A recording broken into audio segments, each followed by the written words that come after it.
നമസ്കാരം. പുതിയൊരു വീട്ടിലേക്ക് ഏവർക്കും സ്വാഗതം. അപ്പോൾ ഡേ എത്രയുമായി എന്നാലും 5 ആയി. എടുത്തേക്കാന്ന് വെച്ച് കഴിഞ്ഞാൽ ഒഡീഷയിലേക്കാണ്, വിശാഖപട്ടണത്തിൽ നിന്ന് ഒഡീഷയിലേക്ക്. ഓൾമോസ്റ്റ് ഇതിൻ്റെ അടുത്ത് എത്തിന്, മറ്റേ നമ്മളെ ചെക്ക് പോസ്റ്റിൻ്റെ അടുത്ത് എത്തിന്. വണ്ടി സൈഡാക്കിയിട്ട് കിടന്നുറങ്ങിയിട്ട് ഇപ്പോൾ പോകുന്നത്. നോക്കുമ്പോൾ എല്ലാം പറഞ്ഞ പോലെ പൈസ യു വീണ്ടും തുടരുന്നു. അപ്പോൾ നമ്മളിപ്പോൾ ഉള്ളത് ഒഡീഷ ബോർഡറിലാണ്. ഒഡീഷ ബോർഡറിൽ ഒരു പ്രത്യേകത വെച്ച് കഴിഞ്ഞാൽ നമ്മളെ വീടിൻ്റെ അകത്തളങ്ങളെ സുന്ദരാക്കാൻ വേണ്ടിയിട്ട് ഇവരുടെ നാടാണ് കൊത്തിമുറിച്ച് വരുന്നത്. ആ മലയെല്ലാം ഗ്രാനൈറ്റിൻ്റെ മല, അതിൻ്റെ ഇപ്പുറ സൈഡിലെ തുറന്നിട്ടുള്ളു. അതായത് നമ്മളെപ്പോലെയുള്ള ആൾക്കാരുടെ വീട് മോടി പിടിപ്പിക്കാൻ ഇവിടെയുള്ള ആൾക്കാരുടെ വിയർപ്പും പിന്നെ അതുപോലെ തന്നെ അവരുടെ നാടിനെ അങ്ങനെ മുറിച്ച് നമ്മളെ നാട്ടിലേക്ക് എത്തുന്ന അങ്ങനെയാണ് ജീവിതം. അങ്ങനെയാണ്, ഒന്ന് ചീഞ്ഞാലേ ഒന്നിന് വളാവില്ല. എന്തിനായാലും ഇവിടെ ഒരിക്കലും മടുക്കാത്തൊരു കാര്യം കൃഷിസ്ഥലങ്ങളാ. ഇത്രപ്പാടാ എന്താ പറയാ, എങ്ങനെ നിങ്ങൾ നോക്കിയാലും കൃഷിസ്ഥലം അങ്ങനെ ഇങ്ങനെ ഏടെ നോക്കിയാലും എന്തെങ്കിലും ആയിട്ടുണ്ടാവും. ഞാനിപ്പോൾ ഏകദേശം ഒരു 10-40 ട്രക്ക് പാസ് ചെയ്ത് പോയിട്ടുണ്ടാവും. ഇതെല്ലാം അതിൻ്റെ ഇതെല്ലാം മൊത്തം വിളവെടുത്ത സാധനങ്ങൾ. ആ മഞ്ഞപ്പൂ കാണുന്നത് എനിക്ക് തോന്നുന്നു മറ്റേതാ കടുകാന്ന് തോന്നുന്നു. കടുക അങ്ങനത്തെ എന്തോ.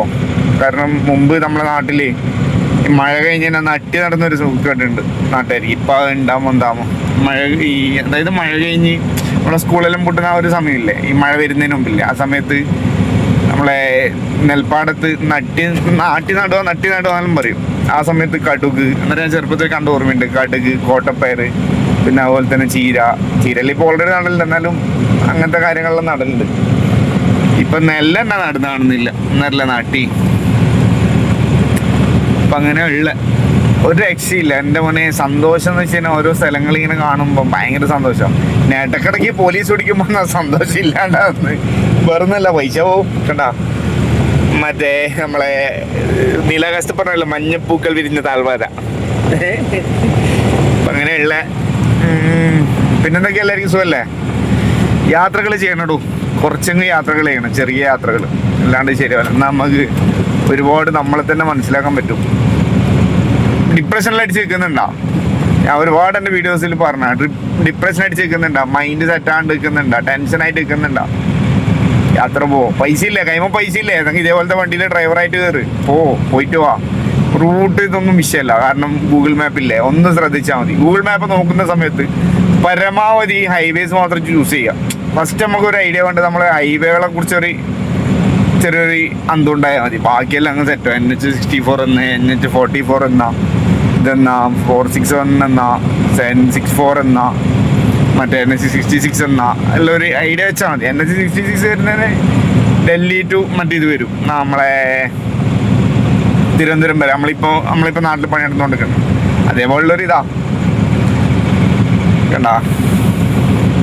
മൊത്തം ഇവിടെ വെച്ച് കഴിഞ്ഞാൽ ഈ റോഡിൻ്റെ ഒരു പ്രത്യേകത, ഇവർക്ക് ഒരുപാട് സ്ഥലമുണ്ട്, ഇവിടെ ജനസാന്ദ്രത കുറവാണ്, നമ്മളെ നാട് വരെയല്ല. അപ്പോൾ റോഡെല്ലാം വലുതായിരിക്കും. റോഡ് നമ്മളെ ഇതെല്ലാം വലുത്തെ റോഡാണ്. പിന്നെ അത്രയും സ്ഥലങ്ങളുണ്ട്. ഇപ്പോൾ ഒരു ഏക്കർ 2 ഏക്കറിലെല്ലാം ഒരു വീടില്ല, എന്നാലും അടുത്തടുത്ത് വീടുണ്ട്, എന്നാലും 1 ഏക്കറിൽ 2 ഏക്കറിലെല്ലാം വീടുകളും കാര്യങ്ങളൊക്കെ കാണുന്നു. അപ്പം പിന്നെ വേറൊരു സർപ്രൈസ് ഉണ്ട്, അതെന്തായാലും ഞാൻ നാട്ടിലെത്തിയിട്ട് പൊട്ടിക്കാം. സർപ്രൈസ് ഇതുവരെ ഞാൻ ഇതിൻ്റെ ഇട്ടിട്ടില്ല. അപ്പോൾ അത് നാട്ടിലെത്തിയിട്ട് കുറച്ച് കഴിഞ്ഞിട്ട് പൊട്ടിക്കുക. അതിൻ്റെ കുറച്ച് കാര്യങ്ങൾ ഞാൻ നടന്നുകൊണ്ടിരിക്കുന്നു. ഓക്കെ, നമ്മൾ ആന്ധ്രാപ്രദേശ് തന്നെ ഉള്ളത്. ഇനിയിപ്പോൾ ഒഡീഷ ബോർഡറിൻ്റെ അടുത്ത് നമുക്കൊന്ന് നിർത്തണം, കാരണം നമ്മളെ ഇത് കിട്ടണമല്ല, പെർമിറ്റ് ഇതുവരെ എടുത്ത് തന്നിട്ടില്ല. പെർമിറ്റിന് വേണ്ടി വെയിറ്റ് ചെയ്ത് നിൽക്കുകയാണ് ഞാൻ. ഇതൊന്നും ഇങ്ങനെ ലേറ്റാന്ന് വെച്ചിട്ട് ആരും നോക്കണം. ഞാൻ ഒറ്റയ്ക്കല്ല, ഞാൻ ഉറങ്ങിയിട്ടല്ല എടുക്കല്. ഞാൻ ഒരു മാക്സിമം ഒരു 10 മണി വരെ വണ്ടി ഓട്ടും.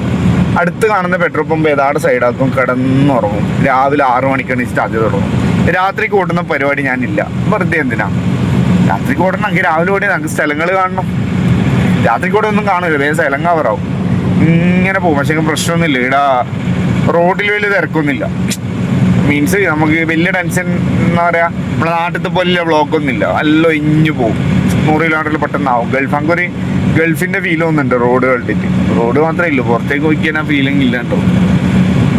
പിന്നില്ല പ്രധാന കാര്യം എന്ന് വെച്ചാൽ ബാത്റൂമാണ്. പമ്പിലെ ബാത്റൂം എന്താ നീറ്റ്, എല്ലാ പമ്പിലും. എൻ്റെ പലമായ സംശയം ഇവരത് അധികം ഉപയോഗിക്കില്ല എന്നും അതിനെക്കുറിച്ച് അറിയില്ലെന്ന്. ഇത് കണ്ട ബിസ്ക്കറ്റാ പോകുന്നത് ഗുഡ്സിൽ. അപ്പോൾ നോക്കി ബിസ്ക്കറ്റും ബസ്ക്കെല്ലാം ഇതങ്ങനെയാന്ന് ഇവർ ചെയ്യുമ്പോൾ എല്ലാം അടങ്ങനങ്ങ് ചെയ്യും, നല്ല വൃത്തിക്ക് ചെയ്യും.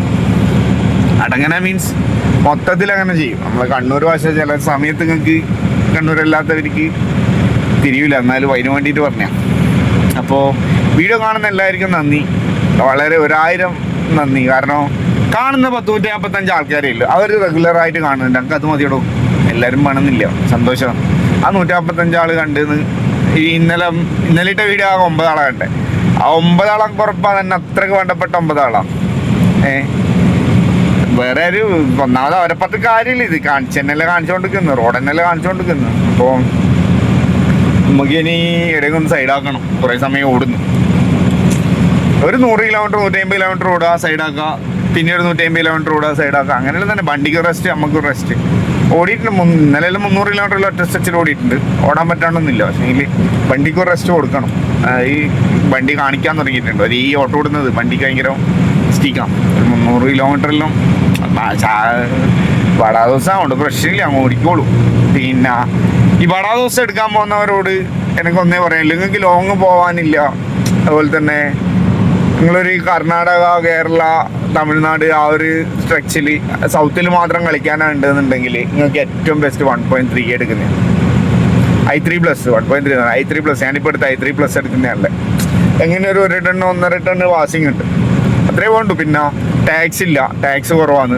ടാക്സ് ലൈഫ് ടൈം 5 കൊല്ലത്തേക്ക് ടാക്സിനെ കുറിച്ച് ചിന്തിക്കണ്ട. പിന്നെ ഇൻഷുറൻസ് കുറവാണ്.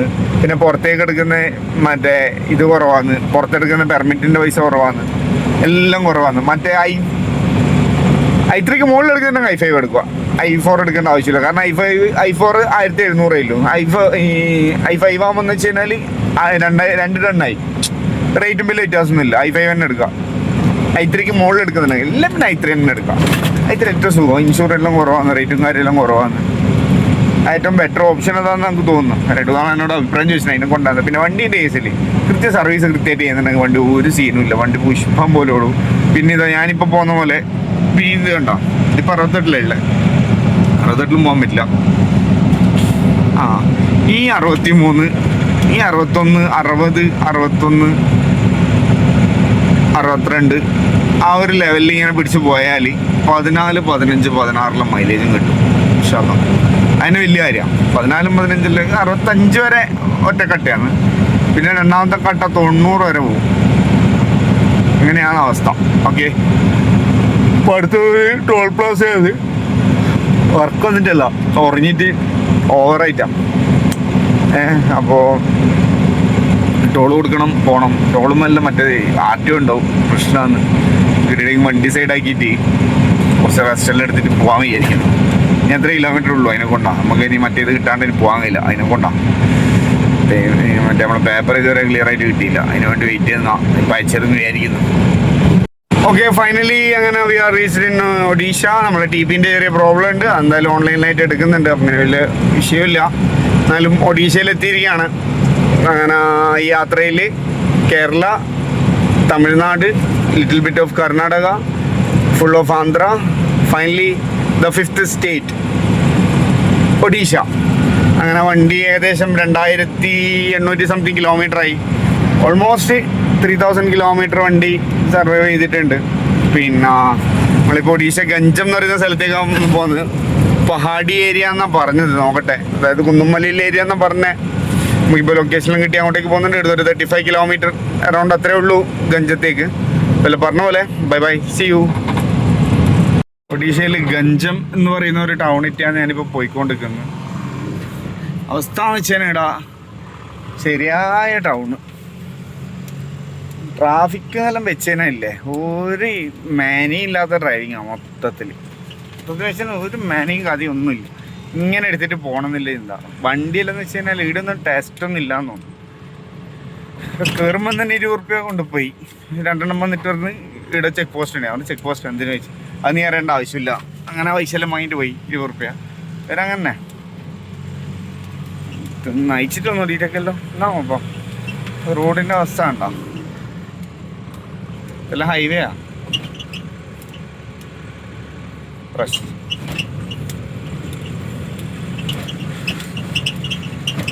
ഇതിലൊന്നും പണിയിട്ടണം.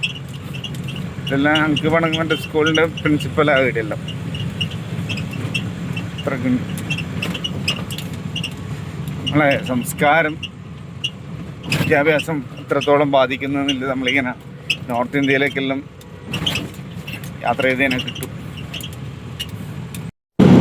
ഞാൻ ഒഡീഷയിൽ നിന്ന് ഭുവനേശ്വറിലേക്ക് പോയിരുന്നു. ഭുവനേശ്വർ എന്ന് വെച്ച് കഴിഞ്ഞാൽ എന്നോട് എല്ലാവരും പറഞ്ഞത് മാവോയിസ്റ്റുകളെ നാടാണ്, രാത്രി നിങ്ങൾ സൂക്ഷിക്കണം എന്നാണ് എല്ലാവരും മുമ്പേ ഇങ്ങോട്ടേക്ക് വന്നവരെല്ലാം പറഞ്ഞിട്ടുള്ളത്. ശരിക്ക് ഇതുവരെ ഒരു പേടി ഉണ്ടായില്ല, പക്ഷെ ഇപ്പം അങ്ങോട്ടേക്ക് ചെറിയൊരു പേടിയുണ്ട്. ഈ നല്ലൊരു ചുരം, നമ്മളെ കൊടൈക്കനാലെല്ലാം കയറുന്ന ആ ഒരു ഫീല്. കുറച്ച് തണുപ്പില്ല ഏരിയ ആണ്. രാവിലെ നല്ല തണുപ്പായിരുന്നു. രാവിലെ ആ വീഡിയോ കണ്ടില്ല ഞങ്ങൾ, മൊത്തം എന്താ പറയുക മൂടൽ മഞ്ഞെല്ലാം പിടിച്ചിട്ട് ഒരു രക്ഷയുണ്ടായിട്ടില്ല. അടിപൊളി ക്ലൈമറ്റ് ആയിരുന്നു. എന്ന് വെച്ച് കഴിഞ്ഞാൽ ഇങ്ങനെ ഏതോ ഒരു ചുരം ഇറങ്ങിയിരുന്നു. തമ്പുരാന്ന് പറയാം. ഭുവനേശ്വറിലേക്ക് 112 കിലോമീറ്റർ ഉള്ളത്. ഓക്കെ, പിന്നെ ആ വീഡിയോ എല്ലാവരും കാണാം. കുറവുകൾ ഉണ്ടെങ്കിൽ പറയാം. ഓക്കെ, അപ്പോൾ പറഞ്ഞപ്പോൾ പറയാം. കണ്ടോ, ഇതാണ് ഉത്തരേന്ത്യൻ സംസ്ഥാനങ്ങളിൽ നമ്മളെ കേരളത്തിൽ വിദ്യാഭ്യാസത്തിൻ്റെ വില എത്രത്തോളം ഉണ്ടെന്ന് ഇങ്ങനൊരു യാത്രയിൽ നമുക്ക് മനസ്സിലാക്കാൻ പറ്റും. കാരണം എന്നൊരു പോലീസെല്ലാം പോലീസ് ഇന്നലെ പിടിച്ചെടുക്കുന്ന ഞാൻ പറഞ്ഞാൽ എനിക്ക് ഹിന്ദി അറിയില്ല, ഓർക്ക് ഹിന്ദി അറിയില്ല, ഇംഗ്ലീഷും അറിയില്ല. അതേ ഇംഗ്ലീഷിൽ നമുക്ക് അറിയുന്ന പോലെ പറഞ്ഞു. അപ്പോഴത്തേക്ക് പിന്നെ വേഗം കിട്ടും. വിചാരിച്ച് ഇവനെന്തോ ഭയങ്കര സാധനമാണെന്ന് വിചാരിച്ചിട്ടുണ്ട്. നമുക്കറിയാം സൈഡിലെല്ലാം വലിയ വയലാണ്. ഇതിൽ വണ്ടികളുണ്ട്, 6 വണ്ടിയുണ്ട്. ഇനി ഒരു 112 കിലോമീറ്റർ 110 കിലോമീറ്ററിൻ്റെ അടുത്ത് സ്റ്റേജില്ല. ബാബാൻ്റെ അടുത്തേക്ക് പോകണം. ബാബാൻ്റെ നമ്പർ നോക്കാം പോയിട്ട് ചെവിതൊക്കെ. പിന്നെ കേരളത്തിലേക്ക് ഇത്രയും പെട്ടെന്ന് ലോഡാവുന്ന പറഞ്ഞ കേരളക്കാർ ഭയങ്കര കാര്യമാണെന്നില്ലതാണ് പറഞ്ഞ. ഇനിയിപ്പോൾ അമ്മാട് എത്തുമ്പോഴത്തേക്ക് എന്തോ അവിടെ ഉണ്ട്. വ്യൂ കുഴപ്പമില്ലല്ലോ. ലൈലാൻഡ് ഷോറൂമൊക്കെ ഉണ്ടല്ലോ ഇവിടെ. റോട്ടുമ്പൽ രാജാവ് ലൈലാൻഡ് ഉണ്ട് കേട്ടോ. സ്റ്റോറീൻ്റെ കാര്യത്തിൽ ഞാൻ മാത്രം മറ്റേ പാട്ടിൽ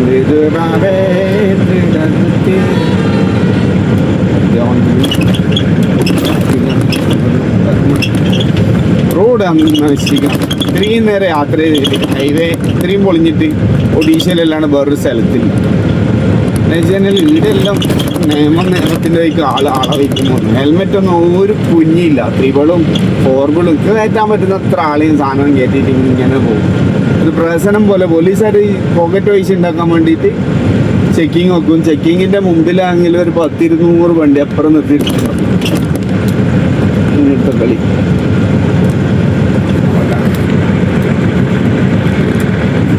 വീഡിയോ ചെറിയൊരു ഷേക്കിങ് കാര്യമെല്ലാം ഉണ്ടാവും. എന്നാലും ഇനി കുറച്ച് ഭുവനേശ്വറിലെത്തി എന്ന് വെച്ച് കഴിഞ്ഞാൽ ഇപ്പോൾ ഇവിടെ കുറച്ച് സമയത്തേക്കൊന്ന് ആൾട്ട് ചെയ്തതാണ്. കുറച്ചൊരു സമാധാനം കിട്ടാൻ വേണ്ടിയിട്ട്. ഓക്കെ, അപ്പം കുറേ സമയം ഡ്രൈവ് ചെയ്ത് ഇനി ഒരു ഡെലിവറി കൂടി കഴിഞ്ഞ് കഴിഞ്ഞാൽ ടാസ്ക് കംപ്ലീറ്റ് ആയി. അപ്പം ഈ ഒരു സ്ഥലം കാണിച്ചു തരാനാണ്. ഭുവനേശ്വർ എത്തുന്നതിന് മുമ്പാണ്. ഒരു 10-20 കിലോമീറ്ററിൻ്റെ ഇടക്കാണ് ശരിയായൊരു സ്ഥലം. ശരിയായ സ്ഥലം എന്ന് വെച്ചാൽ ശരിയായ സ്ഥലം. ഒരു മലേൻ്റെ എല്ലാം നടുക്ക് വണ്ടിയൊക്കെ നോക്കിയാൽ ഓ നൈസ്. ഓക്കെ, എല്ലാം പറഞ്ഞ പോലെ എല്ലാവരും കണ്ടോളൂ. അപ്പോൾ ഗൈസ് എന്തൊക്കെയാ, നമ്മൾ ഇത് മാത്രം കണ്ടാൽ പോരല്ലോ, നമ്മളെ ഗ്രാമം മാത്രം കണ്ടാൽ പോരല്ലോ. ഒഡീഷയിലെ നഗരമുണ്ട്. ലൈക്ക് ബാംഗ്ലൂരൊക്കെ പോലെയുള്ള നല്ല വളരെ സുന്ദരമായ ഒരു നാടാണ് ഒഡീഷൻ്റെ ടൗൺ ഏരിയ. വളരെ അടിപൊളി, നല്ല ക്ലീൻ എന്നെല്ലാം വെച്ച് തന്നെ ഇല്ലേ പറയൂല. ഇതൊരു നോർത്ത് ഇന്ത്യ ആണെന്ന് പറയൂല. അങ്ങനത്തെ ഒരു സ്ഥലം കിട്ടില്ലെന്ന് വെച്ചാൽ കിട്ടും. അടിപൊളി, ഒരു രക്ഷയില്ല. നല്ല നീറ്റ് ആൻഡ് ക്ലീൻ ആയിട്ട് നല്ല മനുഷ്യന്മാരെല്ലാം ആയിട്ട് നമ്മൾ ആ കഴിഞ്ഞ് വന്ന വെച്ച് നോക്കുമ്പം ഇത് നമുക്ക് ഒരിക്കലും എക്സ്പെക്ട് ചെയ്യാൻ പറ്റാത്തൊരു സ്ഥലമാണ്. ഈ ഒരു ടൗണ് ഭയങ്കര നീറ്റാണ്. നമുക്കൊരു ബാംഗ്ലൂരിൻ്റെ ഒരു ഫീലുണ്ട്. നല്ലൊരു തിരക്കുമുണ്ട്. നല്ല എന്താ പറയുക, നല്ല വണ്ടികൾ, റേഞ്ച് റോവറും മറ്റേതും മർസിഡിലേക്ക് എന്ത് രസമാണ് അറിയാം കാണാൻ വേണ്ടിയിട്ട്. ഓ ഐ ലൈക്ക് ഇറ്റ്. മൊത്തം ആൾക്കാർ നല്ല കളറാണ് മൊത്തത്തിൽ. അപ്പം പരിപാടിയെല്ലാം കഴിഞ്ഞ് ഇവിടെ ഇങ്ങനെ ഒരു ബുക്കിംഗ് ഓഫീസിൽ ഇരിക്കുകയെന്ന്. നമുക്ക് കൂട്ടിനടുത്ത് തമിഴ്നാട്ടിൽ നിന്ന് ഒരാളുണ്ട്. എല്ലാവരും മാച്ച് കാണുന്നു. സഞ്ജു അടിയോ പറ്റിയാന്ന് ഇപ്പം എല്ലാം പറഞ്ഞ പോലെ.